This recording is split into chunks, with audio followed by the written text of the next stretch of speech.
74 and 75 of the Rules of the Court. Conformément à l'usage, In accordance with the usual practice, I shall not read the introductory paragraphs of the order, which set out the principal steps of the procedure in the case. I shall also omit or summarize some other paragraphs. J'entamerai donc la lecture I shall therefore begin the reading of the order at paragraph 13. Dans l'ordonnance, la Cour commence par rappeler que, conformément à l'article 41 du statut, elle a le pouvoir d'indiquer, si elle estime que les circonstances l'exigent, quelles mesures conservatoires du droit de chacun doivent être prises à titre provisoire. En la présente espèce, la Cour considère qu'elle doit d'abord déterminer si le Nicaragua a suffisamment démontré que les circonstances telles qu'elles se présentent actuellement à elle sont de nature à exiger l'exercice de son pouvoir d'indiquer des mesures conservatoires. La Cour relève que selon le Nicaragua, en fournissant des armes à Israël et en suspendant le financement de l'UNRWA, l'Office de secours et de travaux des Nations Unies pour les réfugiés de Palestine dans le Proche-Orient, l'Allemagne a manqué aux obligations qui lui incombent en vertu de la Convention sur le génocide et du droit international humanitaire, dont les conventions de Genève, the Geneva Conventions of 12th of August 1949 and the additional protocols of the 8th of June 1977, and its transgressible principles. Le Nicaragua affirme que le gouvernement allemand a autorisé pour l'année 2023 des exportations de matériel et d'armes de guerre pour un montant plus de 10 fois supérieur à celui de l'année 2022. La grande majorité de ceux-ci ayant été accordés depuis le début de l'opération militaire menée par Israël dans la bande de Gaza. Le Nicaragua affirme que l'Allemagne ne pouvait pas ignorer la situation à Gaza, ni que le matériel militaire et les armes de guerre qu'elle fournissait seraient probablement utilisés par Israël pour, je cite, bombarder et tuer des milliers d'enfants, de femmes et d'hommes palestiniens. Fin de citation. Il affirme également que l'Allemagne non seulement manque à son obligation de prévenir et de punir les violations de la Convention sur le génocide et du droit international humanitaire, mais qu'elle s'en rend, je cite, complice en prêtant aide et assistance à leur commission. Fin de citation.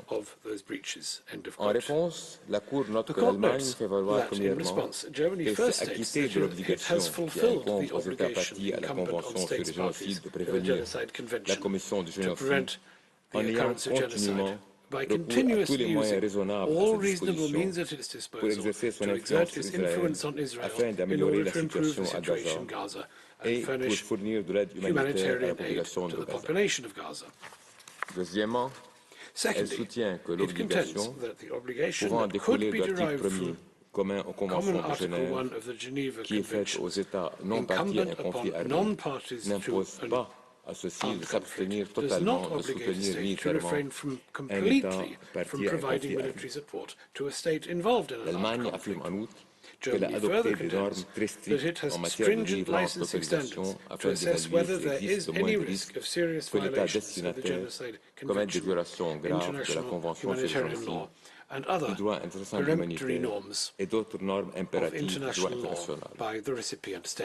Selon l'Allemagne, rien ne montre qu'elle le fait, qu'elle fournisse du matériel militaire à Israël aurait contribué à la commission d'un génocide allégué ou de violation du droit international humanitaire.